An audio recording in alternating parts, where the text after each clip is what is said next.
Good afternoon, children. This is S.S. Basha, Chemistry faculty, welcomes you all to online teaching session of Ambuja Public School, Rabriyawas. Today, children, we are going to discuss some important concepts of first chapter, that is chapter 1, matter in our surrounding. Matter in our surrounding. This is name of the chapter. Right. In this chapter, we are going to discuss in this session two topics. Before going to start the topic, let me give the introductory part.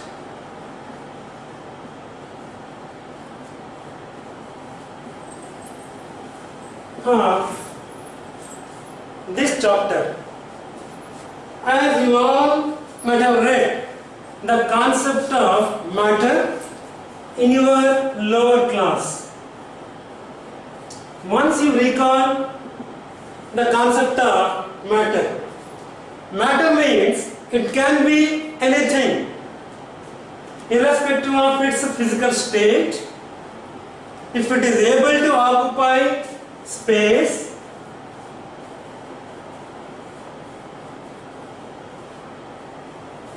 right? Able to occupy space and has mass.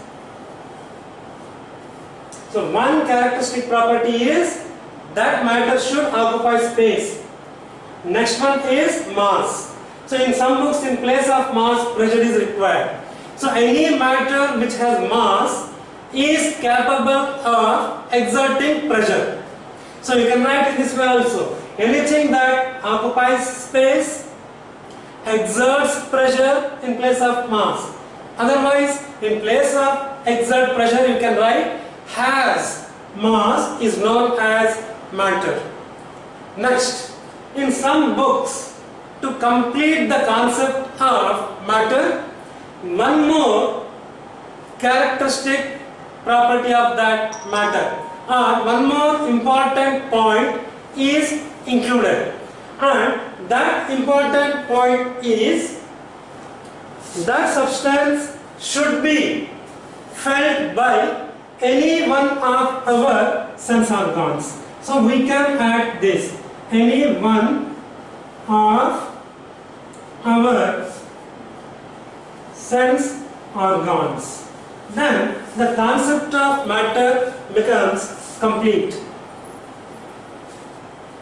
Once again, children, anything irrespective of its physical state, if it is able to occupy space and has mass, is called matter. If you add the third point, then the concept will become complete. So anything which has mass, occupies space and felt by any one of our sense organs is called matter. That is the complete definition. Now let me give one example. Now you are all sitting in your rooms.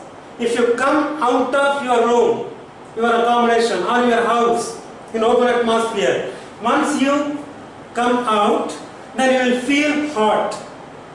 The reason is the air lying around you in the open atmosphere is hotter than the air lying in your room, where you might be using cooler or AC. So this difference makes you to feel hot once you come outside of your room. So imagine you are in open atmosphere, right? You will feel hot because the air is heated to that temperature. As a result, that air becomes hot, and when that air falls on your body, your skin will feel that temperature, right? That is why you will feel hot. So here our skin is one of our sense organs. Once our skin feels that temperature, immediately we will come to know the atmospheric temperature is hotter. That is one example. Right. Another example, let us see, for matter. Imagine your mom is cooking something in kitchen. Right. You are sitting in one corner of a room. When cooking is being done, as you are sitting far away from the kitchen, but you will feel something, some delicious food is being cooked by your mother. Right. So here, when cooking is going on at a temperature which is greater than the room temperature, right, because of that high temperature, the material which is being cooked enters into gaseous phase and it flows in different directions. By the time when that reaches you, you will feel that your mother is cooking something. There, that is felt by your nostrils, nose. That is the smell. Right? That is felt by your nose. Here your nose is one of the sense organs. This is second example. Right? That means the things which we cannot see by eyes, even though eyes are our sense organs, but we can feel through the other sense organ, like skin, like nose, and so on. So these are the examples for matter. That is about the concept of matter, right? The complete concept. See that these 3 points can be covered when you are asked to define matter or when you are asked to write short notes on matter. And you can give any examples as you like. I gave 2 examples. Okay. So that's about the introductory part of this chapter. Now we will go ahead with some of the characteristic properties of this chapter. And first topic of this chapter is physical nature of matter.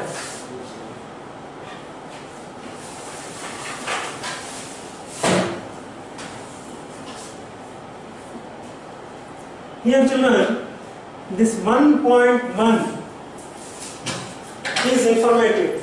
First one indicates chapter number, next one indicates topic number. Now let us see the physical nature of matter. You have come to know what is meant by matter. Now let us see the physical nature of matter. What is meant by the physical nature? Let us see. Physical state refers to the gaseous form or the liquid form or the solid form of the matter. In these 3 important and different forms, matter can exist. Next, this term physical is also informative, and the information given by this first term is matter is made up of particles. So in this 1.1 topic we are going to discuss about the subtopic, that is first subtopic. First chapter, one means, other one means first topic, next one means first subtopic. So chapter 1, topic 1 in the subtopic 1. So according to the physical nature, the term itself is informative as I told you. It tells about the particles of the matter. So matter is made up of particles.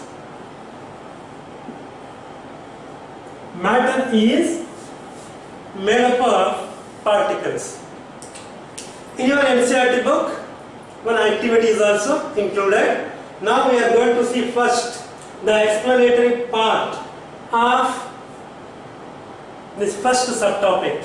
Thereafter, we will see the activity based on this subtopic.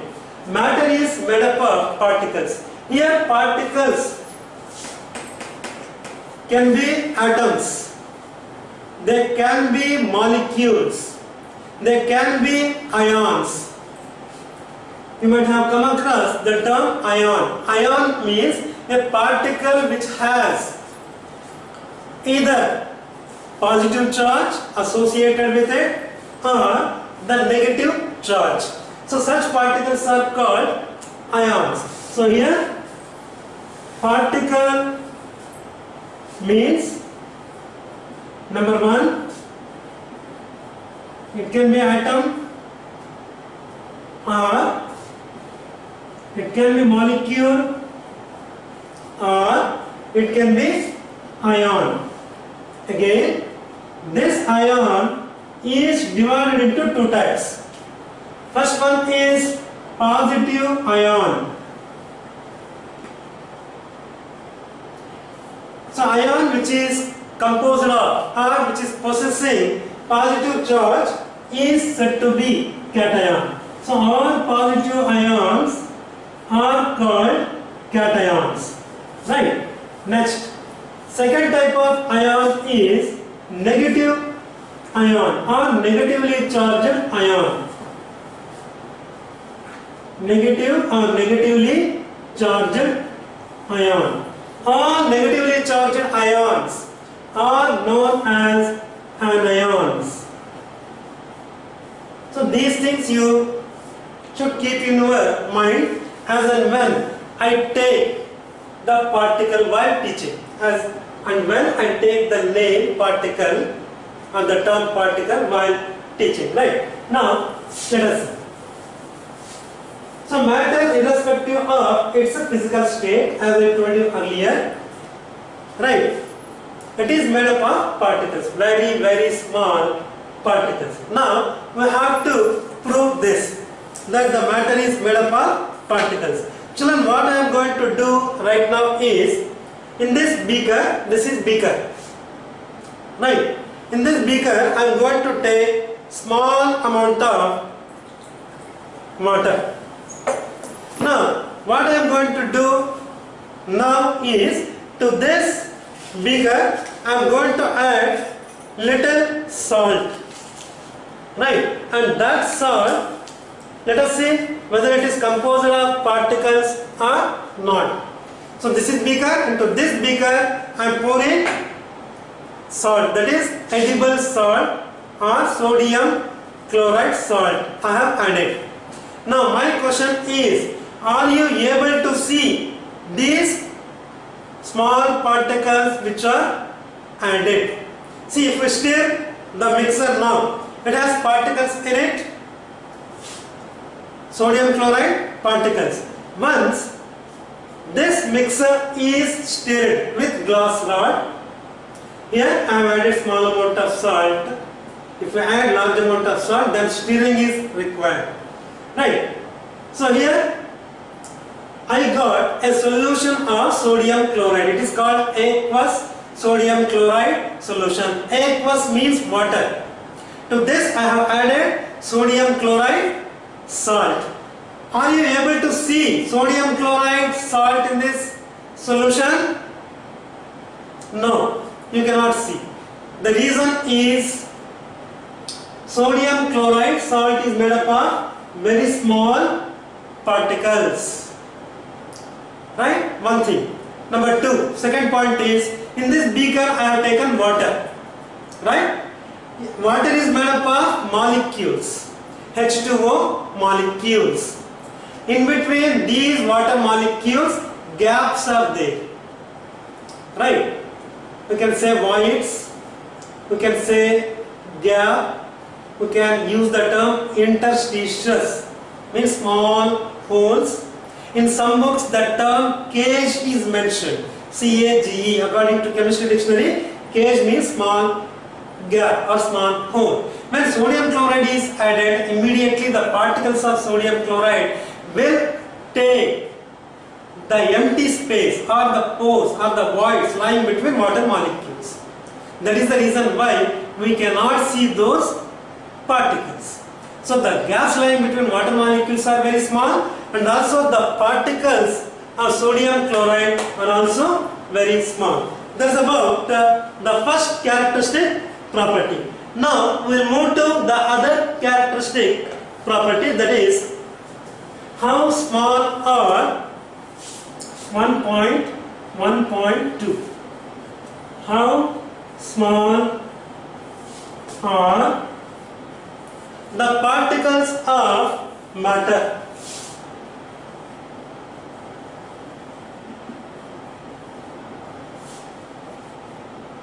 Now, to prove this, we have small activity. Before going to start that activity, let me complete the explanatory part of this subtopic.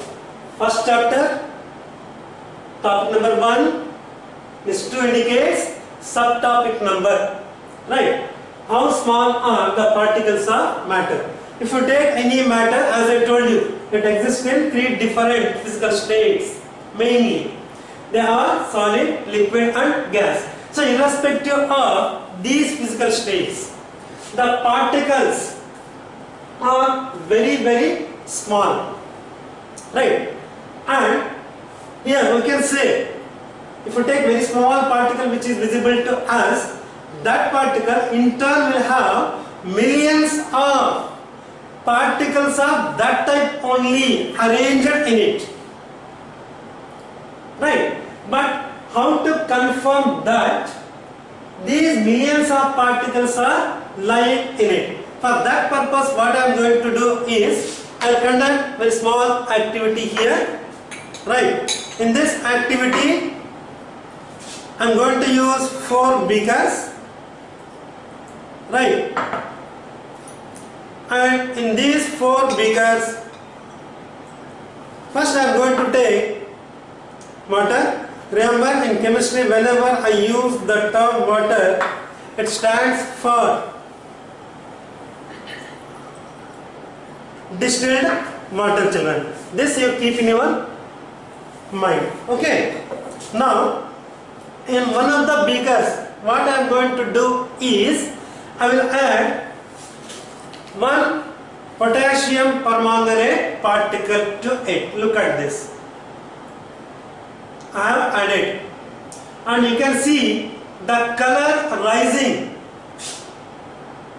up slowly. Means potassium permanganate is getting mixed with water. This is called intermixing. So intermixing of 2 substances, intermixing of 2 substances, intermixing of 2 substances is known as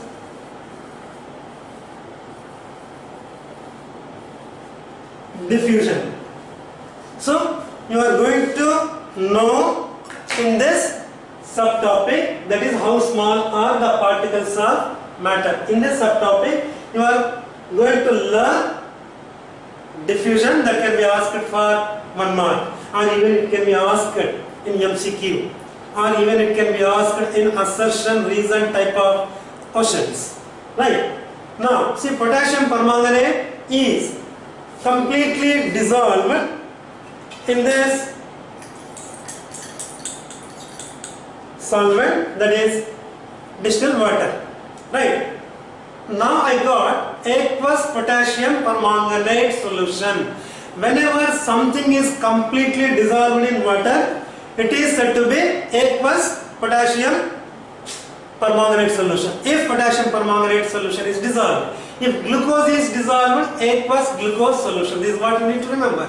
Now what I am going to do is, I will take little potassium permanganate, right, from this solution, and I will add to the other beaker containing only water, right? Now I am adding potassium permanganate solution to it. Now you can see little change in the color of water, but the previous one, if you observe, in second beaker you can see the potassium permanganate color which is very light. Now what I am going to do is, I'll take some more potassium permanganate solution from second beaker and I'll add it to third beaker. Now what happens is, in this case the solution has become still light. So it clearly implies that the particles are very small and they are going on, means those particles are going on dissociating, means splitting into still smaller particles.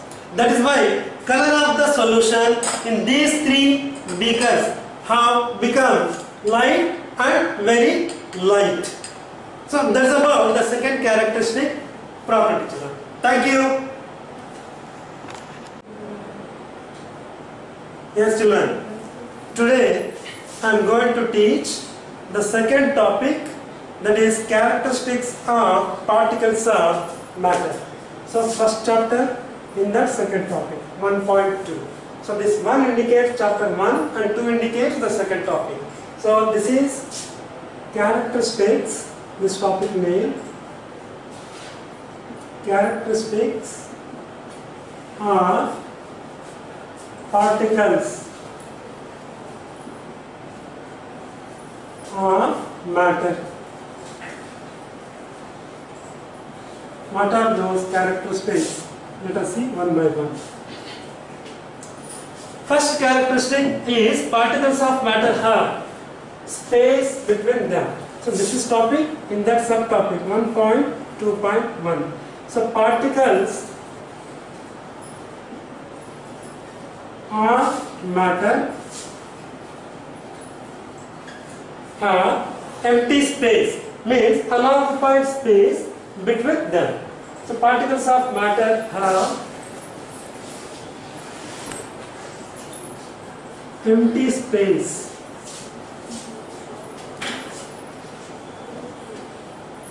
between them.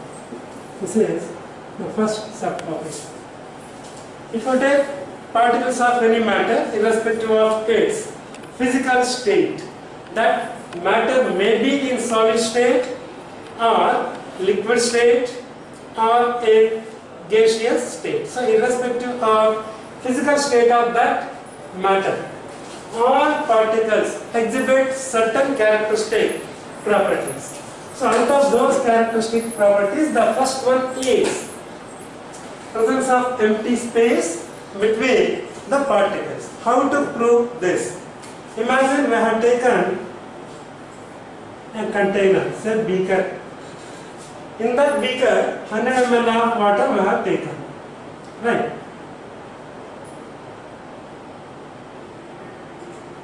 So we have taken in this beaker, in this container, this is container.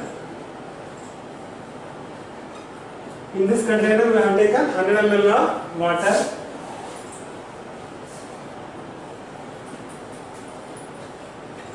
You can take 50 ml, 150 ml or 200 ml. Right. Here I have taken 100 ml as an example. Now what I am going to do is, to this water I add one small crystal or copper sulfate.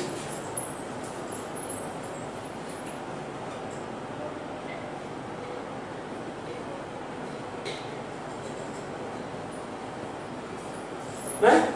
That copper crystal is blue in color, and that crystal, as soon as it is added to water and when the mixture is stirred, that copper sulfate crystal is divided into millions of small particles, very small particles. Once again, children, copper sulfate is a crystalline solid, and we are going to take only one crystal of that copper sulfate, right? And that we are adding to, say, 100 ml of water or 200 ml of water or 150 ml, whatever is that quantity of water, right? As soon as we add copper sulfate, which is blue in color, begins to diffuse by undergoing decomposition. Entire copper sulfate is divided into very small particles, millions of particles. and those particles slowly diffuse in water, and that can be seen, that is apparent to our eyes. Here one point you have to note down: slowly water gets the color of copper sulfate, that is blue color. That means the particles of copper sulfate are entering into the free spaces lying between the water molecules. Right. So here particles of matter. Here matter is water. Of course copper sulfate is also matter. But particles of copper sulfate are entering into the free spaces lying between the water. So water has free space. It is called intermolecular space. Now these copper sulfate particles are entering into those space. So second point, copper sulfate particles are entering into the free space lying between water molecules. Otherwise, entire water could have not got the color similar to copper sulfate. This is small activity to prove that particles of matter, example water, has free space, unoccupied space, or intermolecular interstitials. Interstitials means small empty spaces. So this is the activity. Now we will move to the next subtopic.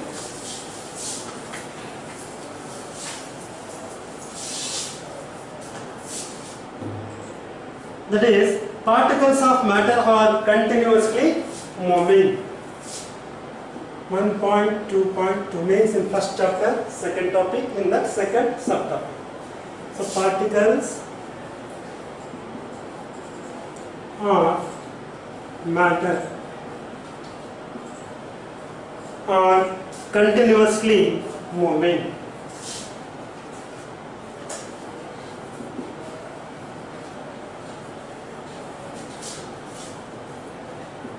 Here let us see some examples.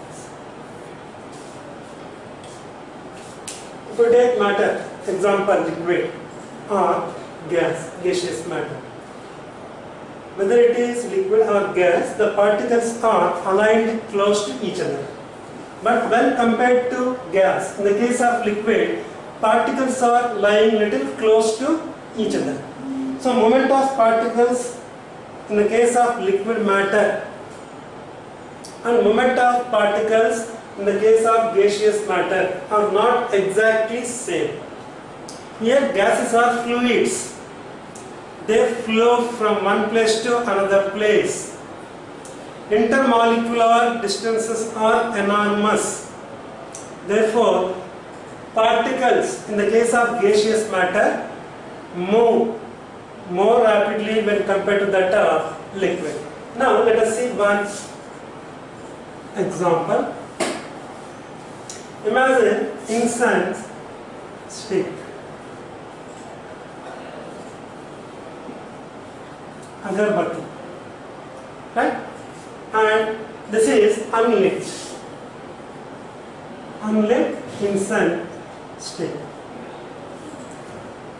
So to know the smell of that incense stick, one has to go very close to that incense stick, because the material lying around the stick is in solid form.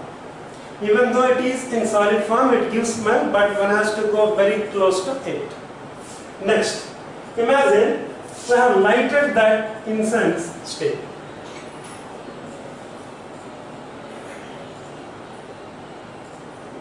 Lighted incense stick. Right. when it is lighted, the solid material which is lying around the stick undergoes a chemical change. Means that solid substance undergoes oxidation and becomes gas. And that gas begins to spread throughout the room. Imagine you are sitting in one corner of a room. Right? From there you can smell. Right? So here our nose is useful to feel that smell.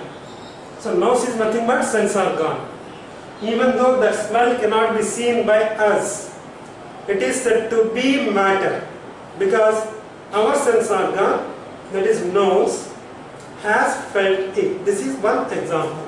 Now let us see example 2. Imagine your mom is cooking delicious food. Right?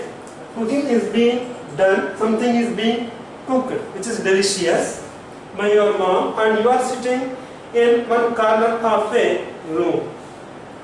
From there you can smell and you can predict the thing that is being cooked by your mom. So the smell of delicious food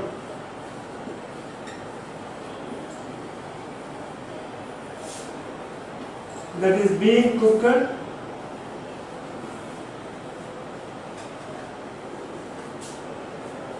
can be felt.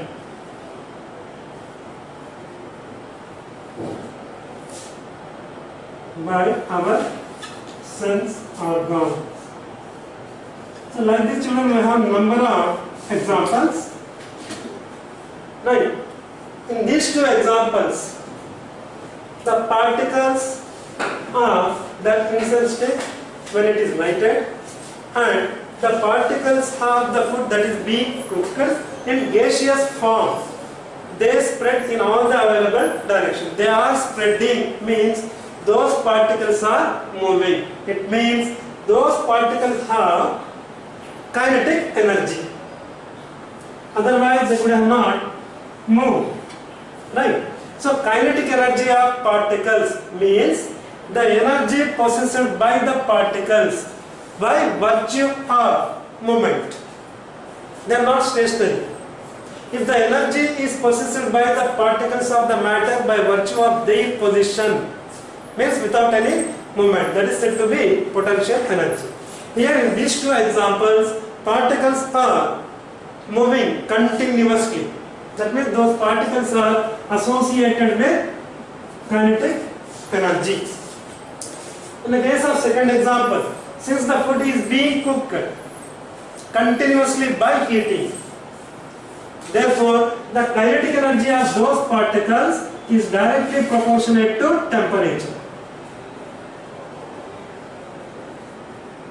Right? As we increase temperature, means as we heat the matter continuously, the particles will get that energy more and more continuously and they begin to move fast.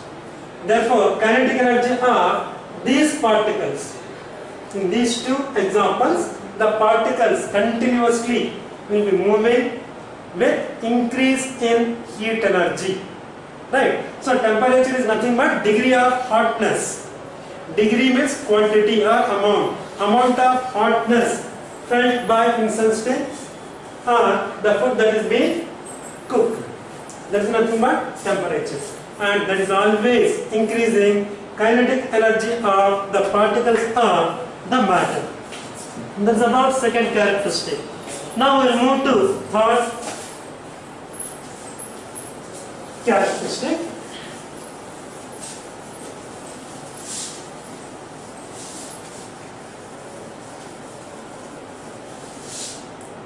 It is 1.2.3 and that characteristic is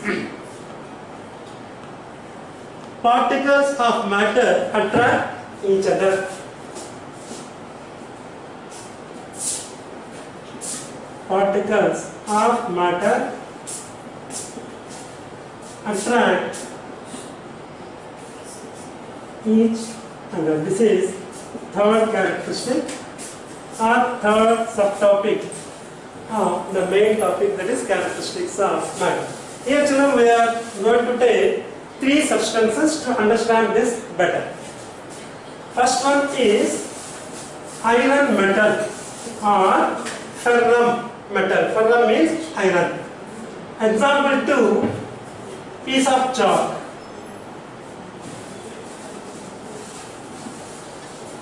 Third example, rubber band.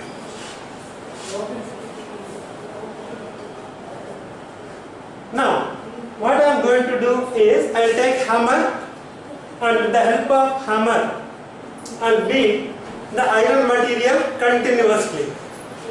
So after a particular time, what happens is this iron material becomes pieces, or it can be bent or it can be broken depending on thickness of that iron material using hammer. Now, second example, piece of chalk that can be broken into very small pieces, still smaller pieces, using force. We'll hold that piece of chalk in between the fingers of both the hands, and then by applying the force we can make into pieces. So here I have write smaller pieces by applying force. Now, third point, rubber band. Its length can be increased by applying force, because that rubber band has the characteristic property of elasticity. So its length can be increased by applying force. Once we remove that force, again that rubber band will get back its original length. So length can be increased or length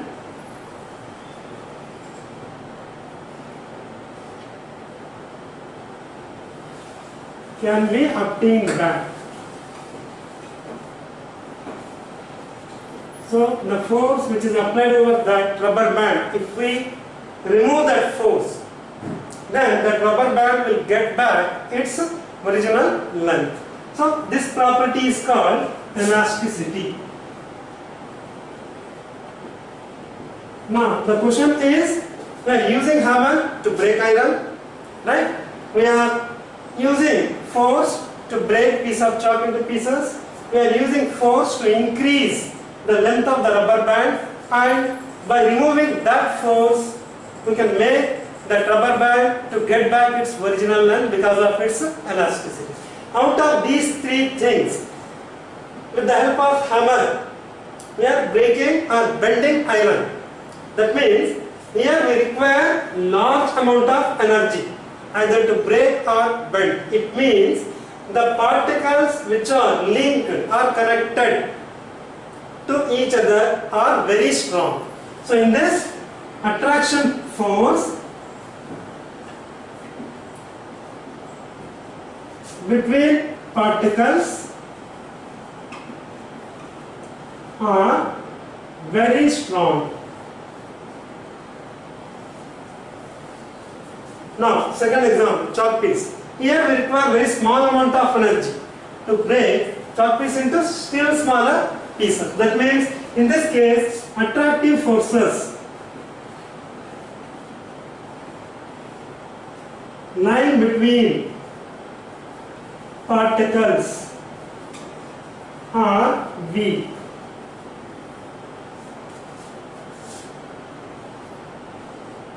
Now, third case, rubber band.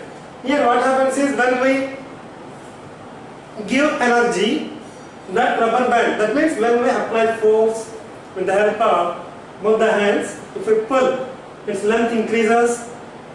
Once we remove that force or the applied amount of energy, once when it is taken back, again that rubber band will take back its shape. That means, in this case also, rubber band, the particles are not arranged very close to each other, like in the case of iron, but the attractive forces lying between the particles of rubber band are slightly greater than that of chalk piece. So these three simple activities shows how the particles of the matter attract each other. Thank you, children.